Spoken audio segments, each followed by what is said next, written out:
ಜೈ ಗುರುದೇವ್, ಹರೇ ಶ್ರೀಕೃಷ್ಣ. ನಮಸ್ಕಾರ ವೀಕ್ಷಕರೇ. ಒಂದು ವಿಡಿಯೋದಲ್ಲಿ ನಾವುಗಳು ಒಂದು ವಶೀಕರಣ ಮಂತ್ರದ ಬಗ್ಗೆ ತಿಳಿದುಕೊಳ್ಳೋಣ. ತುಂಬ ಸಿಂಪಲ್ ಆಗಿರ್ತಕ್ಕಂತಹ ಈ ಒಂದು ವಶೀಕರಣ ಪ್ರಯೋಗ ಮತ್ತು ಸಾಧನೆ ನೋಡಿ. ಇಲ್ಲಿ ಈ ಒಂದು ಪ್ರಯೋಗವನ್ನು ನೀವು ಯಾರಿಗೆ ಬೇಕಾದರೂ ಈ ಒಂದು ಪ್ರಯೋಗವನ್ನು ನೀವು ಮಾಡಬಹುದು. ಸ್ವತಃ ನೀವೇ ಖುದ್ದು ಸಾಧನೆಯನ್ನು ಮಾಡಿ ಸಿದ್ಧಿಯನ್ನು ಪಡ್ಕೊಂಡು ನೀವೇ ಯಾರಿಗೆ ಬೇಕಾದರೂ ನೀವು ವಶೀಕರಣವನ್ನು ಮಾಡಿ ಇಟ್ಕೊಳ್ಬಹುದು. ಅಂದರೆ ಒಂದೇ ಮನೆಯಲ್ಲಿ ಇರ್ತಕ್ಕಂತಹ ಗಂಡ ಹೆಂಡತಿ ಮಾತು ಕೇಳ್ತಾರಲ್ಲ, ಹೆಂಡತಿ ಗಂಡನ ಮಾತು ಕೇಳ್ತಾರಲ್ಲ, ಅಥವಾ ಮಕ್ಕಳು ಅಪ್ಪ ಅಮ್ಮನ ಮಾತು ಕೇಳ್ತಾರಲ್ಲ, ಈ ರೀತಿ ಇದ್ದಾಗ ನೀವು ಈ ಒಂದು ಸಾಧನೆಯನ್ನು ಮಾಡಿ ಈ ಒಂದು ಪ್ರಯೋಗವನ್ನು ನೀವು ಮಾಡಿದ್ರೆ ಆ ವ್ಯಕ್ತಿಗಳು, ನೀವು ಯಾರಿಗೆ ವಶೀಕರಣ ಪ್ರಯೋಗವನ್ನು ಮಾಡ್ತೀರೋ ಅವರು ನಿಮ್ಮ ಮಾತನ್ನು ಕೇಳ್ತಾರೆ, ನಿಮ್ಮ ಜೊತೆ ತುಂಬ ಸಂತೋಷವಾಗಿ ಇರ್ತಾರೆ, ನೀವು ಹೇಳ್ದಾಗ ಕೇಳಿಕೊಂಡು ಇರ್ತಾರೆ. ಹಾಗಾಗಿ ತುಂಬ ಸಿಂಪಲ್ ಆಗಿರ್ತಕ್ಕಂತಹ ಈ ಒಂದು ವಶೀಕರಣ ಪ್ರಯೋಗವನ್ನು ನೀವು ಮಾಡಿ. ಯಾಕೆಂದರೆ ನೋಡಿ, ನಾನು ಏನೇ ಮಂತ್ರ ಕೊಟ್ಟರು ತುಂಬ ಸಿಂಪಲ್ ಆಗಿರುತ್ತೆ.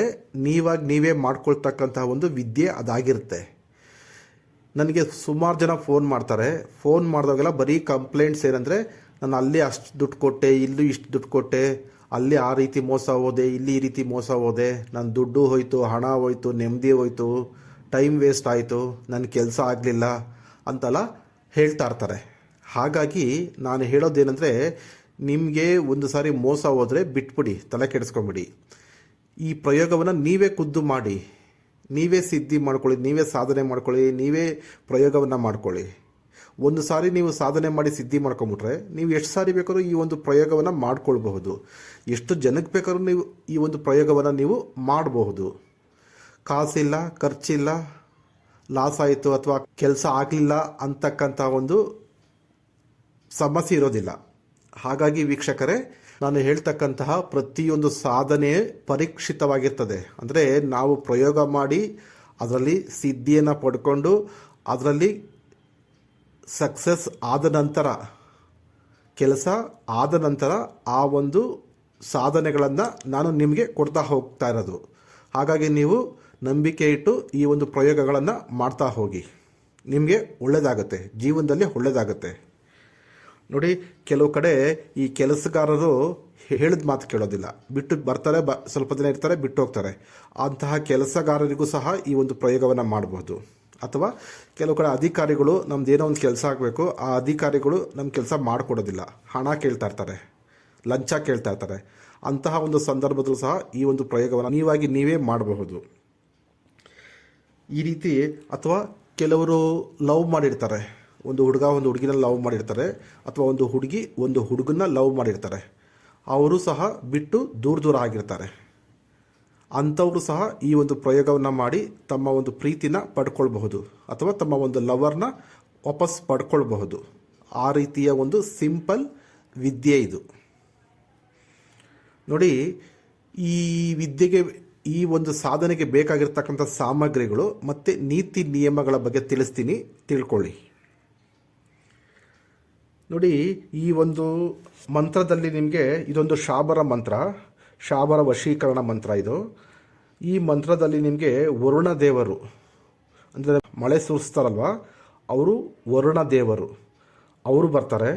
ಆಮೇಲೆ ಕಾಮಾಖ್ಯ ದೇವಿ ಅಂತ ಬರ್ತಾರೆ. ಆಮೇಲೆ ಮೋಹಿನಿ ದೇವಿ ಬರ್ತಾರೆ. ಈ ಮೂರು ದೇವರುಗಳು ಬಂದ್ಬಿಟ್ಟು ನಮ್ಮ ಒಂದು ಕೋರಿಕೆಯನ್ನು ಈಡೇರಿಸ್ಕೊಡ್ತಾರೆ. ಈ ದಿಕ್ಕು ಬಂದ್ಬಿಟ್ಟು, ನೀವು ಸಾಧನೆ ಮಾಡುವಂತಹ ದಿಕ್ಕು ಬಂದ್ಬಿಟ್ಟು ಉತ್ತರ ದಿಕ್ಕು.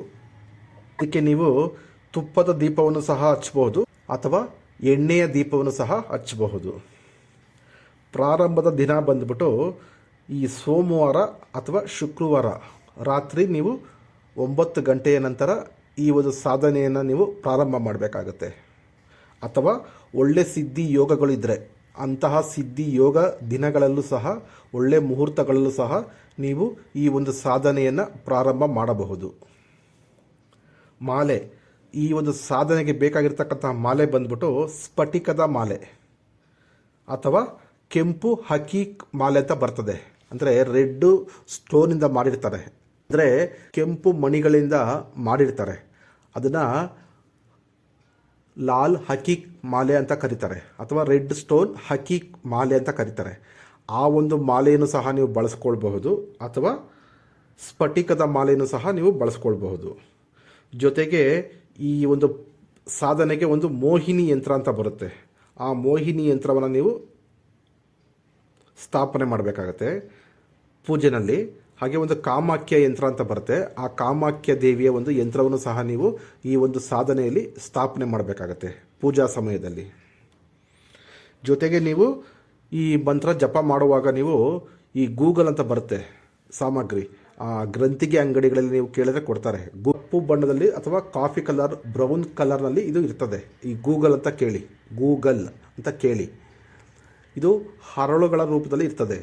ಅದನ್ನು ತಂದು ಪೌಡ್ರ್ ಮಾಡಿ ಇಟ್ಕೊಳ್ಳಿ, ಒಂದು ಬೌಲ್ನಲ್ಲಿ ಪೌಡ್ರ್ ಮಾಡಿ ಇಟ್ಕೊಳ್ಳಿ. ನೋಡಿ, ಇದಕ್ಕೆ ವ್ರತ ಬಂದ್ಬಿಟ್ಟು ನೀವು 11 ದಿನಗಳ ಕಾಲ ವ್ರತವನ್ನು ನೀವು ಮಾಡಬೇಕಾಗತ್ತೆ. ಜಪ ಸಂಖ್ಯೆ ಪ್ರತಿದಿನ ನೀವು 3 ಮಾಲೆ ಜಪವನ್ನು ಮಾಡಬೇಕಾಗತ್ತೆ. ಹಾಗೆ ಮಂಟಪದ ಮೇಲೆ ಸಹ ನೀವು ನಿಮ್ಮ ಗುರುವಿನ ಫೋಟೋವನ್ನು ಇಡಬೇಕಾಗುತ್ತೆ, ಅಥವಾ ನಿಮ್ಮ ಇಷ್ಟ ದೇವರುಗಳಿದ್ರೆ ಆ ದೇವರುಗಳ ಫೋಟೋವನ್ನು ಇಡಬೇಕಾಗುತ್ತೆ. ಇಷ್ಟ ದೇವರ ಫೋಟೋ ಇಟ್ಟದ ನಂತರ ನೀವು ಪಾರ್ವತಿ ದೇವಿಯ ಫೋಟೋವನ್ನು ಇಡಬಹುದು, ಅಥವಾ ಲಕ್ಷ್ಮೀ ದೇವಿಯ ಒಂದು ಫೋಟೋವನ್ನು ಇಡಬೇಕಾಗುತ್ತೆ. ನೀವು ಇಲ್ಲಿ ಯಂತ್ರ ಇರೋದ್ರಿಂದ ಫೋಟೋದ ಅವಶ್ಯಕತೆ ಇರೋದಿಲ್ಲ. ಇಟ್ಟರೆ ಸ್ವಲ್ಪ ಒಳ್ಳೆಯದು, ಅಥವಾ ಇಡದೇ ಇದ್ರೂ ಪರವಾಗಿಲ್ಲ. ಯಂತ್ರ ಇರುತ್ತೆ, ಮೋಹಿನಿ ಯಂತ್ರ ಮತ್ತು ಕಾಮಾಖ್ಯ ಯಂತ್ರ ಇರೋದ್ರಿಂದ ನೀವು ಅದನ್ನೇ ಪೂಜೆ ಮಾಡಿದ್ರೆ ಆಗುತ್ತೆ. ಅದನ್ನೇ ನೀವು ಮಂಟಪದ ಮೇಲೆ ಇಟ್ಟು ಪೂಜೆ ಮಾಡಬಹುದು. ಸಮಯ ಬಂದ್ಬಿಟ್ಟು ಇದಕ್ಕೆ, ಈ ಸಾಧನೆಗೆ ನೀವು ಪ್ರತಿದಿನ ರಾತ್ರಿ 9 ಗಂಟೆಯ ನಂತರ ನೀವು ಸಾಧನೆ ಮಾಡಬೇಕಾಗತ್ತೆ. ಯಾಕೆಂದರೆ ಪ್ರತಿಯೊಂದು ಶಾಬರ ಮಂತ್ರಗಳಲ್ಲಿ ಸಾಧನೆ ಮಾಡೋದಕ್ಕೆ ಇರ್ತಕ್ಕಂಥ ಸಮಯ ಬಂದ್ಬಿಟ್ಟು ರಾತ್ರಿ 9 ಗಂಟೆಯಿಂದ ಬೆಳಗಿನ ಜಾವ 3 ಗಂಟೆ ತನಕ. ಈ ಒಂದು ಸಾಧನೆಯನ್ನು ಸ್ತ್ರೀಯರು ಮಾಡಬಹುದು, ಅಥವಾ ಪುರುಷರು ಸಹ ಮಾಡಬಹುದು. ನೋಡಿ, ಈ ಒಂದು ನೀವು ಮಂತ್ರ ಜಪ ಮಾಡುವಾಗ ನೀವು ಈ ಸ್ವಲ್ಪ ಬೆಂಕಿ ಕೆಂಡ ಹಾಕ್ಕೊಳ್ಳಿ. ಬೆಂಕಿಯ ಕೆಂಡ ಹಾಕ್ಕೊಂಡು ಆ ಕೆಂಡದ ಮೇಲೆ ಗೂಗಲ್ ಧೂಪವನ್ನು ಹಾಕ್ಕೊಳ್ಳಿ. ಆ ಗೂಗಲ್ ಧೂಪದ ಹೊಗೆ ಬರ್ತಾ ಇರಬೇಕು. ಆಗ ನೀವು ಮಂತ್ರವನ್ನು ನೀವು ಜಪ ಮಾಡಬೇಕಾಗುತ್ತೆ. ಇದು ಈ ರೀತಿಯ ಒಂದು ಪದ್ಧತಿ. ಜೊತೆಗೆ ಸ್ವಲ್ಪ ಆ ಮಂಟಪದ ಮೇಲೆ ಸ್ವಲ್ಪ ನೀವು ಒಂದು ಬಟ್ಟಲಿನಲ್ಲಿ ನೀರನ್ನ ಇಟ್ಕೊಳ್ಳಿ. ಯಾಕಂದರೆ ನೀರಿನ ಅಂಶ ಬಂದ್ಬಿಟ್ಟು, ನೀರಿನ ತತ್ವ ಬಂದ್ಬಿಟ್ಟು ವರುಣ ದೇವರು. ಈಗ ನೋಡಿ, ಮೋಹಿನಿ ಯಂತ್ರ ಇಟ್ಟಿದ್ದೀರಾ, ಕಾಮಾಖ್ಯ ಯಂತ್ರ ಇಟ್ಟಿದ್ದೀರಾ, ಹಾಗೆ ವರುಣ ದೇವನಿಗೆ ಯಂತ್ರದ ಬದಲು ಒಂದು ಬಟ್ಟಲಿನಲ್ಲಿ ನೀರನ್ನ ಇಟ್ಕೊಳ್ಳಿ. ಇಟ್ಕೊಂಡು ನೀವು ಈ ಒಂದು ಸಾಧನೆಯನ್ನು ಮಾಡಿ. ನೋಡಿ, ಈಗ ಸಾಧನೆ ಮಾಡೋದ್ರ ಬಗ್ಗೆ ತಿಳಿಸ್ಕೊಡ್ತೀನಿ. ಈಗ ಸ್ನಾನಾದಿಗಳನ್ನು ಮುಗಿಸ್ಕೊಂಡು ಬನ್ನಿ.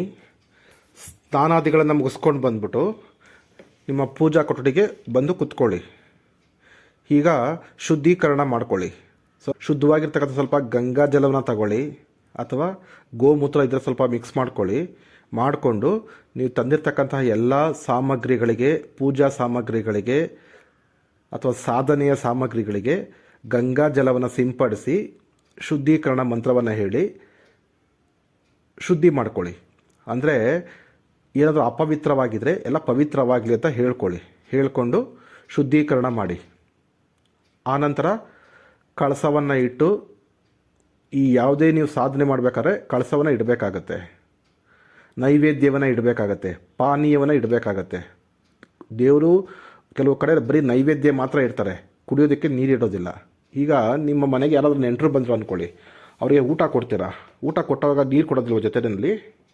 ಅದೇ ಥರನೇ ದೇವ್ರಿಗೂ ಸಹ ನಾವು ಯಾವ ರೀತಿನೋ ಅದೇ ಥರ ನಮ್ಮ ಪ್ರತಿರೂಪನೇ ದೇವರು. ನಾವೇನು ತಿಂತೀವಿ, ಏನು ಮಾಡ್ತೀವಿ, ಹೇಗಿರ್ತೀವೋ ನಮ್ಮ ದೇವರುಗಳು ಸಹ ಅದೇ ರೀತಿ ಇರ್ತಾರೆ, ಅದೇ ರೀತಿ ಕೇಳ್ಕೊಳ್ತಾರೆ. ಅದೇ ರೀತಿ ನಾವು ಅವ್ರಿಗೆ ಸೇವೆಯನ್ನು ಮಾಡಬೇಕಾಗತ್ತೆ. ನಮಗೊಂಥರ ದೇವ್ರಿಗೊಂಥರ ಮಾಡಬಾರ್ದು. ಮೊನ್ನೆ ಯಾರೋ ಒಂದು ಮಾತು ಹೇಳ್ತಾಯಿದ್ರು, ಮನೆ ಇರೋದಿಲ್ವಂತೆ ಅವ್ರಿಗೆ.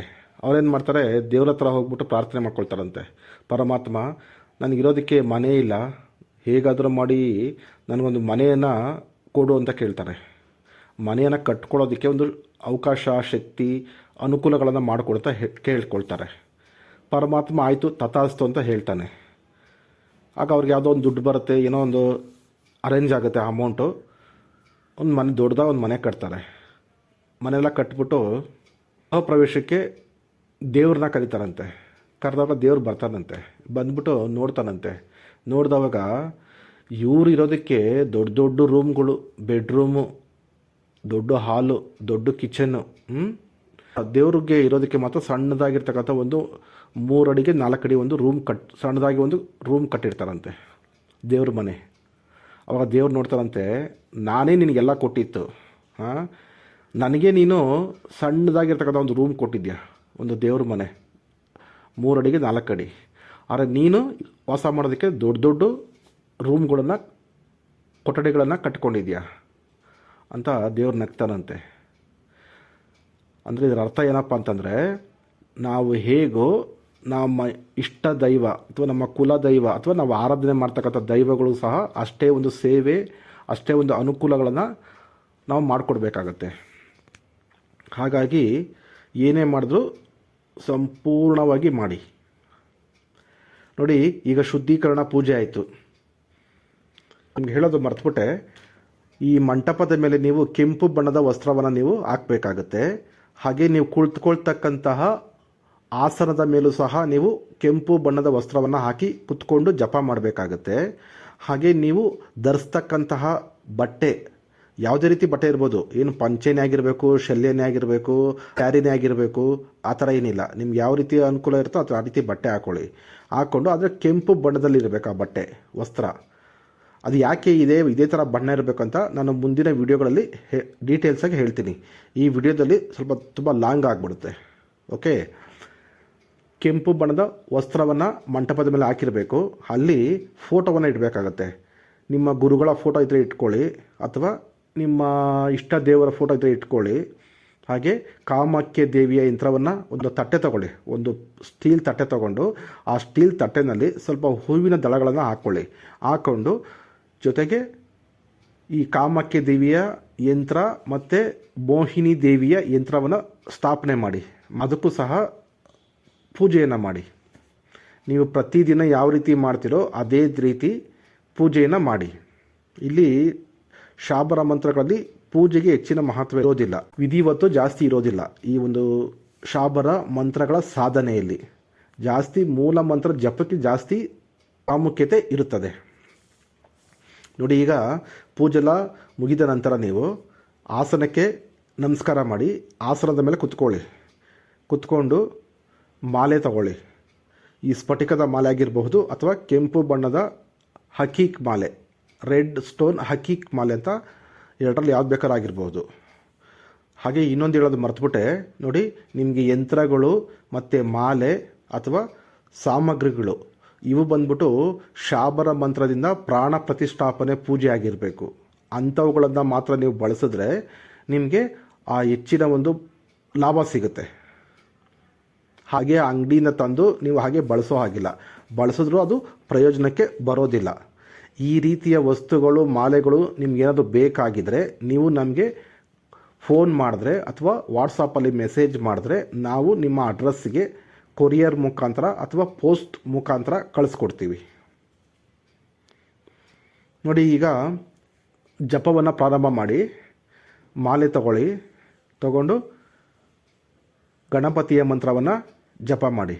ಓಂ ಗಂ ಗಣಪತಯೇ ನಮಃ, ಓಂ ಗಂ ಗಣಪತಯೇ ನಮಃ ಅಂತ ಗಣಪತಿ ಮಂತ್ರವನ್ನು 21 ಸಾರಿ ಹೇಳಿ. ನೆಕ್ಸ್ಟು ನವಗ್ರಹ ಮಂತ್ರವನ್ನು ಹೇಳಿ. ಓಂ ಬ್ರಹ್ಮ ಮುರಾರಿ ತ್ರಿಪುರಾಂತಕಾರಿ ಭಾನು ಶಶಿ ಭೂಮಿ ಸುತೋ ಬುಧಶ್ಚ ಗುರುಶ್ಚ ಶುಕ್ರ ಶನಿ ರಾಹು ಕೇತವ ಸರ್ವೇ ಗ್ರಹಂ ಶಾಂತಿಕರ ಭವಂತು. ಈ ಮಂತ್ರವನ್ನು ಹೇಳಿ 9 ಸಾರಿ ಹೇಳಿ ಅಥವಾ 21 ಸಾರಿ ಹೇಳಿ. ಈಗ ಗುರುವಿನ ಮಂತ್ರವನ್ನು ಹೇಳಿ. ನಿಮ್ಮ ಗುರುಗಳು ಇದ್ದರೆ ಆ ಗುರುಗಳು ಕೊಟ್ಟಿರ್ತಕ್ಕಂತಹ ಗುರು ಮಂತ್ರವನ್ನು 108 ಸಾರಿ ಹೇಳಿ, ಜಪ ಮಾಡಿ. ನಿಮ್ಗೆ ಯಾರು ಗುರುಗಳು ಇಲ್ಲ ಅಂದರೆ ಈ ಸಾಧನೆಗೆ ನೀವು ಪರಮೇಶ್ವರನನ್ನು, ಶಿವನನ್ನು ಗುರುವಾಗಿ ಸ್ವೀಕರಿಸಿ ಈ ಒಂದು ಸಾಧನೆಯನ್ನು ನೀವು ಮಾಡಬಹುದು. ಗುರು ಮಂತ್ರ, ಶಿವನ ಗುರು ಮಂತ್ರ ಈ ರೀತಿ ಇದೆ. ಓಂ ನಮಃ ಶಿವಾಯ, ಓಂ ನಮಃ ಶಿವಾಯ. ಈ ಗುರು ಮಂತ್ರವನ್ನು ನೀವು 108 ಸಾರಿ ಜಪ ಮಾಡಿ. ಒಂದು ವೇಳೆ ನೀವು ಶ್ರೀಕೃಷ್ಣ ಪರಮಾತ್ಮನನ್ನು ಸಹ ಈ ಸಾಧನೆಗೆ ಗುರುವಾಗಿ ಸ್ವೀಕರಿಸಿ ಸಾಧನೆಯನ್ನು ಮಾಡಬಹುದು. ಕೃಷ್ಣನ ಗುರುಮಂತ್ರ ಈ ರೀತಿ ಇದೆ. ಕ್ಲೀಂ ಕೃಷ್ಣಾಯ ನಮಃ, ಕ್ಲೀಂ ಕೃಷ್ಣಾಯ ನಮಃ. ಈ ಕೃಷ್ಣನ ಗುರುಮಂತ್ರವನ್ನು ಸಹ ನೀವು 108 ಸಾರಿ ಹೇಳಿ. ನೀವು ಇಬ್ಬರನ್ನು ಗುರುಗಳು ತಗೊಳ್ಳೋಂಥ ಅವಶ್ಯಕತೆ ಇಲ್ಲ. ಬೇಕಿದ್ದರೆ ಈಶ್ವರನ ತಗೊಳ್ಬಹುದು ಗುರುವಾಗಿ, ಅಥವಾ ಕೃಷ್ಣನನ್ನು ಗುರುವಾಗಿ ತಗೊಳ್ಳಿ. ಇಬ್ಬರನ್ನು ತೊಗೊಳ್ತೀವಿ ಅಂದ್ರೆ ಅದು ತೊಗೊಳ್ಬೋದು, ನಿಮ್ಮ ಇಷ್ಟ. ನನ್ನ ಪ್ರಕಾರ ಸಾಕು, ಒಬ್ಬೊಬ್ರು ಸಾಕು ಅನಿಸುತ್ತೆ. ಈಗ ಗುರು ಮಂತ್ರ ಜಪ ಆಯಿತು, ಗುರುವಿನ ಪೂಜೆನೂ ಸಹ ಆಯಿತು. ಈಗ ಬಲಗೈ ಹಸ್ತದ ಮೇಲೆ ಸ್ವಲ್ಪ ನೀರನ್ನು ಹಾಕ್ಕೊಳ್ಳಿ. ಸ್ವಲ್ಪ ಅಕ್ಷತೆ ಇದ್ದರೆ ಅಕ್ಷತೆ ಹಾಕ್ಕೊಳ್ಳಿ, ಅಕ್ಷತೆ ಇಲ್ಲಾಂದರೆ ಸ್ವಲ್ಪ ಹೂವಿನ ದಳಗಳನ್ನು ಹಾಕ್ಕೊಳ್ಳಿ. ಹಾಕ್ಕೊಂಡು ಸಂಕಲ್ಪ ಮಾಡಿ. ಇದು ವೆರಿ ವೆರಿ ಇಂಪಾರ್ಟೆಂಟು. ನೀವು ಯಾವುದೇ ಸಾಧನೆ ಮಾಡುವಾಗ ಸಂಕಲ್ಪ ಮಾಡೋದು ತುಂಬ ಇಂಪಾರ್ಟೆಂಟು. ನೋಡಿ ಹೇಳಿ, ಅಲ್ಲಿರ್ತಕ್ಕಂತಹ ದೇವರು ಯಾರು? ವರುಣ ದೇವ, ಕಾಮಾಖ್ಯ ದೇವಿ ಮತ್ತು ಮೋಹಿನಿ ದೇವಿ. ಈ 3 ದೇವರುಗಳ ಹತ್ರ ಪ್ರಾರ್ಥನೆ ಮಾಡ್ಕೊಳ್ಳಿ. ಗುರುಗಳ ಹತ್ರ ಪ್ರಾರ್ಥನೆ ಮಾಡ್ಕೊಳ್ಳಿ. ನಿಮ್ಮ ತಂದೆ ತಾಯಿ ಪಿತೃಗಳ ಹತ್ರ ಪ್ರಾರ್ಥನೆ ಮಾಡ್ಕೊಳ್ಳಿ. ಮಾಡಿಕೊಂಡು ನಿಮ್ಮ ಇಷ್ಟ ದೇವರಿದೆ ಅವ್ರ ಹತ್ರನೂ ಸಹ ಪ್ರಾರ್ಥನೆ ಮಾಡ್ಕೊಳ್ಳಿ. ಪರಮಾತ್ಮ, ಮಾತಾ, ಆವತ್ತಿನ ದಿನದ ನಕ್ಷತ್ರ, ವಾರ, ತಿಥಿ ಗೊತ್ತಿದ್ರೆ ಹೇಳಿ. ಗೊತ್ತಿಲ್ಲದ್ರೆ ಬರೀ ವಾರ ಅಂತೂ ಗೊತ್ತಿರ್ತದೆ, ಆ ವಾರದ ಹೆಸರು ಹೇಳಿ. ಇಂಥವರ ಮಗಳಾದಂಥ ನಾನು, ಇಂಥವರ ಮಗನಾದಂತಹ ನಾನು, ಇಷ್ಟು ವಯಸ್ಸುಳ್ಳ ನಾನು ಇವತ್ತಿನ ದಿನ ಈ ರೀತಿಯ ಒಂದು ಸಾಧನೆಯನ್ನು ನಾನು ಪ್ರಾರಂಭ ಮಾಡ್ತಾಯಿದ್ದೀನಿ. ನನಗೆ ಆಶೀರ್ವಾದ ಮಾಡಿ ಆಜ್ಞೆ ಕೊಡಿ. ಈ ಒಂದು ಸಾಧನೆಯಲ್ಲಿ ನನಗೆ ಯಶಸ್ಸು ಸಿಗಲಿ, ನನಗೆ ಫಲ ಸಿಗಲಿ, ಒಳ್ಳೆಯ ಫಲ ಸಿಗಲಿ ಅಂತ ಬೇಡ್ಕೊಂಡು ಈ ಮಂತ್ರ ನನಗೆ ಸಿದ್ಧಿಯಾಗಲಿ. ನಾನು ಈ ಮಂತ್ರವನ್ನು, ಈ ವಶೀಕರಣದ ಮಂತ್ರವನ್ನು ಯಾರಿಗೆ ಪ್ರಯೋಗ ಮಾಡಿದ್ರು ಅವರು ನನಗೆ ಸಂಪೂರ್ಣವಾಗಿ ವಶವಾಗಲಿ ಅಂತ ಕೇಳಿಕೊಂಡು ಸಂಕಲ್ಪವನ್ನು ಮಾಡಿ, ಪ್ರಾರ್ಥನೆಯನ್ನು ಮಾಡಿ, ಆ ನಂತರ ಹಸ್ತದಲ್ಲಿ ಇರ್ತಕ್ಕಂತಹ ನೀರನ್ನು ಅಲ್ಲೇ ಪಕ್ಕದಲ್ಲಿ ಭೂಮಿ ಮೇಲೆ ಬಿಟ್ಟುಬಿಡಿ. ಮತ್ತು ಕೈ ತೊಳ್ಕೊಳ್ಳಿ, ಕೈ ಒರೆಸ್ಕೊಳ್ಳಿ. ಈಗ ರಕ್ಷಾ ಮಂತ್ರ ನೋಡಿ. ರಕ್ಷಾ ಮಂತ್ರ ಈ ರೀತಿ ಇದೆ. ಓಂ ಅಪಸರ್ಪಂತು ಯೇ ಭೂತಃ ಭೂಮಿ ಸಂಸ್ಥಿತ ಯೇ ಭೂತ ವಿಘ್ನಕರ್ತಾರಂಸ್ತೆ ನಶ್ಯಂತು ಶಿವಾಜ್ಞ ಅಪಕ್ರಮಣಾಂತು ಭೂತಾನಿ ಪಿಶಾಚ ಸರ್ವತೋ ದಿಶಾಂ ಸರ್ವೇಷಾಂ ಮಾ ವಿರೋಧಿನ್ ಪೂಜಾ ಕರ್ಮ ಸಮಾರಂಭೆ. ಈ ರಕ್ಷಾ ಮಂತ್ರವನ್ನು ನೀವು 21 ಸಾರಿ ಹೇಳಿ. ನಂತರ ನೀವು ಸರ್ವಾರ್ಥ ಸಿದ್ಧ ಶಾಬರ ಮಂತ್ರವನ್ನು ಹೇಳಿ. ಗುರು ಸಟ್ ಗುರು ಹೈವೀರ್ ಗುರು ಸಾಹಬ್ ಸುಮ್ರೋ ಬಡಿ ಬಾತ್ ಸಿಂಗಿ ಟೋರೋ ಒನ್ ಕಹೋ ಮನ್ ನಾವೋ ಕರ್ತಾರ್ ಸಕಲ್ ಗುರುನ್ ಕಾ ಹರ್ಬಜೆ ಗಟ್ಟಾ ಪಕರ್ ಉಟ್ ಜಾಗ್ ಚೇತ್ ಸಂಬಾರ್ ಶ್ರೀ ಪರಮಹಂಸ್. ಈ ಸರ್ವಾರ್ಥ ಸಿದ್ಧ ಶಾಬರ ಮಂತ್ರವನ್ನು 21 ಸಾರಿ ಹೇಳಿ. ಇದಾದ ನಂತರ ನೀವು ಮೂಲ ಮಂತ್ರವನ್ನು ಜಪ ಮಾಡಿ. ನೋಡಿ, ಮೂಲ ಮಂತ್ರ ಈ ರೀತಿ ಇದೆ. ಜಲ್ ಜಲ್ ಜೀವನ್ ದಾತಾ ಜಲ್ ಜಲ್ ಕೆ ರಾಜಾ ಕೂಪ್ ಜಹಾ ಬಸೆ ವರುಣ್ ಬೂಪ್ दुहाई कामरु कामाख्या की मोहिनी चला दे भूप को पसा कूप में माया फैला दे तेरी महिमा महान रख ले सद्गुरु की हान. ನೋಡಿ ಮತ್ತೊಮ್ಮೆ ಹೇಳ್ತೀನಿ. ಜಲ್ ಜಲ್ ಜೀವನ್ ದಾತಾ ಜಲ್ ಜಲ್ ಕೆ ರಾಜಾ ಕೂಪ್ ಜಹಾ ಬಸೆ ವರುಣ್ ಭೂಪ್ दुहाई कामरु कामाख्या की मोहिनी चला दे भूप को पसा कूप में माया फैला दे तेरी महिमा महान रखले ಸದ್ಗುರು ಕಿ ಆನ್. ನೋಡಿ, ಇಲ್ಲಿ ನೀವು ವರುಣ ದೇವನನ್ನು ನೀವು ಪ್ರಾರ್ಥನೆ ಮಾಡ್ತಕ್ಕಂಥದ್ದು. ವರುಣ ದೇವನನ್ನು ಪ್ರಾರ್ಥನೆ ಮಾಡಿ ಕಾಮಾಖ್ಯ ದೇವಿಯ ಮೇಲೆ ಆಣೆ ಇಡೋದು. ಹಾಗೆ ಮೋಹಿನಿನ ಕಳಿಸ್ಕೊಡು, ಎಲ್ಲವನ್ನ ಮಾಯ ಮಾಡಿ ನನಗೆ ವಶೀಕರಣ ಆಗಲಿ ಅಂತಕ್ಕಂತಹ ಒಂದು ಈ ಮಂತ್ರದ ತಾತ್ಪರ್ಯ. ಈ ಮಂತ್ರವನ್ನು ನೀವು ಪ್ರತಿದಿನ 3 ಮಾಲೆ ಜಪ ಮಾಡಬೇಕಾಗತ್ತೆ. ಆಗ ನಿಮಗೆ 11 ದಿನಗಳ ಕಾಲ ನೀವು ಸಾಧನೆ ಮಾಡಬಹುದು, ಅಥವಾ 21 ದಿನಗಳ ಕಾಲ ಬೇಕಿದ್ದರೂ ಸಹ ನೀವು ಸಾಧನೆಯನ್ನು ಮಾಡಬಹುದು. ಒಂದು ನೆನ್ಪಿಟ್ಕೊಳ್ಳಿ, ನೀವು ಜಪ ಮಾಡುವಾಗ ಗೂಗಲ್ನ ಹೊಗೆ ಬರ್ತಾ ಇರಬೇಕು. ಗೂಗಲ್ನ ಹೊಗೆ ಕೆಂಡದ ಮೇಲೆ ನೀವು ಹಾಕಿದರೆ ಆ ಹೊಗೆ ಬರ್ತಾ ಇರಬೇಕಾಗತ್ತೆ. ಬರೀ ಗೂಗಲ್ನ ಹೊಗೆ ಬರಲಿಲ್ಲ ಜಾಸ್ತಿ ಅಂದರೆ ಅದಕ್ಕೆ ಸ್ವಲ್ಪ ನೀವು ಸಾಂಬ್ರಾಣಿಯನ್ನು ಮಿಕ್ಸ್ ಮಾಡ್ಕೊಳ್ಳಿ. ಕಲ್ಲು ಸಾಂಬ್ರಾಣಿ ತಂದುಬಿಟ್ಟು ಅದನ್ನು ಸಹ ಪುಡಿ ಮಾಡ್ಕೊಳ್ಳಿ. ಈ ಕಲ್ಲು ಸಾಂಬ್ರಾಣಿ ಮತ್ತು ಗೂಗಲ್ ಎರಡನ್ನ ಪೌಡ್ರ್ ಮಾಡಿ ಇಟ್ಕೊಳ್ಳಿ. ಒಂದೊಂದು ಚಿಟಿಕೆ ಹಾಕ್ತಾ ಇರ್ರಿ ಕೆಂಡದ ಮೇಲೆ, ಅದು ಹೊಗೆ ಬರ್ತಾ ಇರ್ತದೆ. ಆ ಹೊಗೆನಲ್ಲಿ ನೀವು ಈ ಒಂದು ಮಂತ್ರವನ್ನು ನೀವು ಜಪ ಮಾಡ್ತಾ ಹೋಗಿ. ನೋಡಿ, ಈಗ ಮೂಲ ಮಂತ್ರ ಜಪ ಎಲ್ಲ ಆಯಿತು. ಇದಾದ ನಂತರ ನೀವು ಕರ್ಪೂರದಿಂದ ನೀವು ಆರತಿಯನ್ನು ಮಾಡಿ. ಅಲ್ಲಿರ್ತಕ್ಕಂಥ ಎಲ್ಲ ದೇವತೆಗಳಿಗೂ ಆರತಿಯನ್ನು ಮಾಡಿ, ಯಂತ್ರಗಳಿಗೂ ಸಹ ಆರತಿಯನ್ನು ಮಾಡಿ. ಆರತಿಯಲ್ಲಾದಮೇಲೆ ಈಗ ಅರ್ಪಣೆ ಮಾಡಬೇಕು. ನೋಡಿ, ಯಾಕೆ ಅರ್ಪಣೆ ಮಾಡಬೇಕು ಅನ್ನೋದ್ರ ಬಗ್ಗೆ ನಾನು ಮುಂದಿನ ವಿಡಿಯೋಗಳಲ್ಲಿ ತಿಳಿಸ್ತೀನಿ. ದೇವರು ಯಾವತ್ತೂ ಯಾರ ಹತ್ರ ಏನು ಈಸ್ಕೊಳ್ಳೋದಿಲ್ಲ. ನಾವು ಕೊಟ್ಟವಾಗ ಮಾತ್ರ ತಗೊಳ್ಳೋದು, ನಾವು ಹೇಳ್ದವಾಗ ಮಾತ್ರ ತಗೊಳ್ಳೋದು ದೇವರು. ಹಾಗಾಗಿ ಎಷ್ಟೋ ಕಡೆ ಗೊತ್ತಿಲ್ಲ, ಸುಮ್ಮನೆ ಪೂಜೆ ಮಾಡಿಬಿಡ್ತಾರೆ, ಅವ್ರಿಗೇನು ಬೇಕು ಅದನ್ನು ಕೇಳ್ಕೊಳ್ತಾರೆ, ಸುಮ್ಮನೆ ಆಗಿಬಿಡ್ತಾರೆ. ಆ ರೀತಿ ಮಾಡಬಾರ್ದು. ನೀವು ದೇವ್ರಿಗೆ ಏನೇನು ಮಾಡಿದ್ರೋ ಅದನ್ನೆಲ್ಲ ಅರ್ಪಿಸ್ಬೇಕು. ಇದನ್ನೇ ಮಂತ್ರದಲ್ಲಿ ಹೇಳೋದು. ಸಂಸ್ಕೃತದಲ್ಲಿ ಮಂತ್ರಗಳ ಮುಖಾಂತರ ಅರ್ಪಣೆ ಮಾಡ್ತಾರೆ. ನಮಗೆ ಸಂಸ್ಕೃತ ಬರೋದಿಲ್ಲ, ತೊಂದರೆ ಇಲ್ಲ, ನಾವು ಆಡು ಭಾಷೆನಲ್ಲೇ ಅರ್ಪಣೆ ಮಾಡಿ. ಪರಮಾತ್ಮ, ಮಾತಾ, ನಾನು ಮಾಡಿರ್ತಕ್ಕಂಥ ಇವತ್ತಿನ ಈ ಒಂದು ಪೂಜೆಯನ್ನು ಸ್ವೀಕರಿಸು. ಧೂಪ ದೀಪವನ್ನು ಸ್ವೀಕರಿಸು, ಆರತಿಯನ್ನು ಸ್ವೀಕರಿಸು, ಫಲವನ್ನು ಸ್ವೀಕರಿಸು, ಪುಷ್ಪವನ್ನು ಸ್ವೀಕರಿಸು, ನೈವೇದ್ಯವನ್ನು ಸ್ವೀಕರಿಸು, ಪಾನೀಯವನ್ನು ಸ್ವೀಕರಿಸು, ಪೂಜೆಯನ್ನು ಸ್ವೀಕರಿಸು. ಈ ರೀತಿ ನೀವು ಹೇಳ್ಕೊಳ್ಳಿ. ಇದನ್ನೇ ಮಂತ್ರದ ಮುಖಾಂತರ ಸಮರ್ಪಯಾಮಿ, ಪುಷ್ಪಂ ಸಮರ್ಪಯಾಮಿ, ನೈವೇದ್ಯಂ ಸಮರ್ಪಯಾಮಿ, ಈ ರೀತಿ ಸಂಸ್ಕೃತದಲ್ಲಿ ಹೇಳ್ತಾರೆ. ಓಕೆನಾ? ಈಗ ಅರ್ಪಣೆ ಎಲ್ಲ ಆದಮೇಲೆ ನೀವು ಅಲ್ಲಿ ಏನೇನು ಮಾಡಿದ್ದೀರ ಕೊನೆಯಲ್ಲಿ ಹೇಳಿ, ನಾನು ಜಪ ಮಾಡಿರ್ತಕ್ಕಂಥ ಇವತ್ತಿನ ಇಷ್ಟು ಮಂತ್ರವನ್ನು ನೀವು ಸ್ವೀಕರಿಸಿ, ಈ ಮಂತ್ರವನ್ನು ನನಗೆ ಸಿದ್ಧಿ ಮಾಡಿಕೊಡಿ ಅಂತಲೂ ಸಹ ಕೇಳ್ಕೊಬಹುದು. ಅರ್ಪಣೆ ಆದ ನಂತರ ನೀವು ಕ್ಷಮಾ ಪ್ರಾರ್ಥನೆ ಮಾಡಬೇಕು. ಯಾಕೆ ಅಂದರೆ ದೇವರು ನಮಗಿಂತ ದೊಡ್ಡವರು, ನಮ್ಮ ಸೃಷ್ಟಿಕರ್ತ, ನಮ್ಮ ಪಾಲನಾಕರ್ತ, ನಮ್ಮ ಸಹಾಯಕ್ಕೆ ಇರ್ತಕ್ಕಂಥ ರಕ್ಷಕ. ಹಾಗಾಗಿ ನಾವು ಏನಾದರೂ ಒಂದು ಸಣ್ಣ ಪುಟ್ಟ ಉಪ್ಪು ತಪ್ಪುಗಳಾದರೆ ಕ್ಷಮೆ ಕೇಳಬೇಕು. ದೊಡ್ಡವ್ರ ಹತ್ರ ನಾವು ಕ್ಷಮೆ ಕೇಳ್ತೀವಲ್ವ, ಅದೇ ರೀತಿ ದೇವ್ರ ಹತ್ರ ಸಹ ನಾವು ಕ್ಷಮೆ ಕೇಳಬೇಕಾಗತ್ತೆ. ಪರಮಾತ್ಮ, ನಾನು ಮಾಡಿರ್ತಕ್ಕಂಥ ಇವತ್ತಿನ ಈ ಒಂದು ಸಾಧನೆಯಲ್ಲಿ, ಈ ಒಂದು ಪೂಜೆಯಲ್ಲಿ, ಈ ಒಂದು ಸೇವೆಯಲ್ಲಿ ಏನಾದರೂ ಒಪ್ಪು ತಪ್ಪುಗಳಾಗಿದ್ದರೆ, ಅಂಟು ಮುಂಟುಗಳಾಗಿದ್ದರೆ, ಅಪವಿತ್ರವೇನಾದರೂ ಆಗಿದ್ದರೆ ದಯಮಾಡಿ ನನ್ನನ್ನು ಕ್ಷಮಿಸು ಅಂತ ಬೇಡ್ಕೊಂಡು ಕ್ಷಮಾ ಪ್ರಾರ್ಥನೆಯನ್ನು ಮುಗಿಸ್ಕೊಳ್ಳಿ. ಈ ರೀತಿ ನೀವು 11 ದಿನಗಳ ಕಾಲ ಸಾಧನೆಯನ್ನು ಮಾಡಿ. ಇಲ್ಲಿ ಕೆಲವೊಂದು ಸೂಚನೆಗಳು ಏನಪ್ಪ ಅಂತಂದರೆ, ಈ ಸಾಧನೆ ಮಾಡ್ತಕ್ಕಂಥ ಸಮಯದಲ್ಲಿ ನೀವು ಸಾತ್ವಿಕ ಆಹಾರವನ್ನು ಮಾತ್ರ ನೀವು ಸೇವನೆ ಮಾಡಬೇಕಾಗತ್ತೆ. ನಾನ್ ವೆಜ್, ಮಾಂಸಾಹಾರ, ಧೂಮಪಾನ, ಮದ್ಯಪಾನ, ಡ್ರಿಂಕ್ಸ್ ಯಾವುದನ್ನು ಸಹ ನೀವು ಸೇವನೆ ಮಾಡೋ ಹಾಗಿಲ್ಲ. ವ್ರತ ಮಾಡೋ ಗಂಟ, ವ್ರತ ಮುಗಿದ ಮೇಲೆ ನೀವೇನು ಬೇಕಾದ್ರೂ ಮಾಡ್ಕೊಬೋದು, ನಿಮ್ಮ ಇಷ್ಟ ಅದು. ಹಾಗೆ ಸಾಧನೆ ಮಾಡ್ತಕ್ಕಂಥ ಸಮಯದಲ್ಲಿ ಬ್ರಹ್ಮಚರ್ಯವನ್ನು ಪಾಲನೆ ಮಾಡಬೇಕು, ಮಾನಸಿಕವಾಗಿ, ದೈಹಿಕವಾಗಿ. ನೀವು ಫ್ರೀ ಇದ್ದವಾಗೆಲ್ಲ ನೀವು ನಾಮಜಪ ಮಾಡಬೇಕಾಗತ್ತೆ. ನೀವು ಯಾವ ದೇವರ ಸಾಧನೆಯನ್ನು ಮಾಡ್ತೀರೋ ಆ ದೇವರ ಒಂದು ನಾಮಜಪವನ್ನು ನೀವು ಮಾಡಬೇಕಾಗತ್ತೆ. ಈಗ ಪ್ರಯೋಗ ಯಾವ ರೀತಿ ಅಂತಂದರೆ, ನೀವು ಒಂದು ಬಟ್ಟಲಿನಲ್ಲಿ ನೀರು ತಗೊಳ್ಳಿ.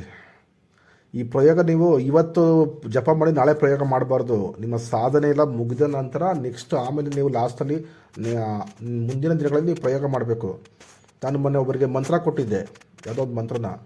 ಅವರು ಒಂದಿನ ಜಪ ಮಾಡಿದ್ರಂತೆ, 2ನೇ ದಿನಕ್ಕಾಗಲೇ ಪ್ರಯೋಗ ಮಾಡಿದ್ದಾರೆ. ಮಾಡಿಬಿಟ್ಟು, ಗುರುಗಳೇ ನೀವು ಹೇಳ್ದಾಗ ನಾನೆಲ್ಲ ಮಾಡಿದೆ, ರಿಸಲ್ಟೇ ಬಂದಿಲ್ಲ ಅಂತ ಕೇಳ್ತಾವ್ರೆ. ಅರ್ಥ ಮಾಡ್ಕೊಳ್ಳಿ. ಇಲ್ಲಿ ಹೆಂಗಂತಂದರೆ, ಇನ್ನೂ ಬೆಳೆ ಹಾಕಿರ್ತಾರೆ, ಬೀಜ, ಬೆಳೆ ಬಂದಿರೋದಿಲ್ಲ, ಆಗಲೇ ಫಲ ಕೇಳ್ತಿರ್ತಾರೆ. ಆ ರೀತಿ ಆಗ್ಬಿಡ್ತದೆ. ಹಾಗಾಗಿ ಜಪ ಮಾಡಿ, ಸಾಧನೆ ಮಾಡಿ, ಸಿದ್ಧಿ ಆದ ನಂತರ ನೀವು ಪ್ರಯೋಗ ಮಾಡಬೇಕಾಗತ್ತೆ. ಸ್ವಲ್ಪ ನೀರು ತಗೊಳ್ಳಿ, ಶುದ್ಧವಾಗಿರ್ತಕ್ಕಂಥ ಜಲ ತಗೊಳ್ಳಿ, ನೀರು. ಇದು ಬಂದ್ಬಿಟ್ಟು ವರುಣದೇವನ ಒಂದು ಮಂತ್ರ, ಮೋಹಿನಿ ಮಂತ್ರ. ಹಾಗಾಗಿ ನೀರಿನ ಮುಖಾಂತರ ವಶೀಕರಣ ಮಾಡ್ತಕ್ಕಂಥ ಒಂದು ಪ್ರಯೋಗ ಇದು. ಕುಡಿತಕ್ಕಂತಹ ನೀರನ್ನ ತಗೊಳ್ಳಿ. ಆ ನೀರಿಗೆ 21 ಸಾರಿ ಈ ಒಂದು ಮಂತ್ರವನ್ನು ಹೇಳಿ ಅಭಿಮಂತ್ರಿಸಿ.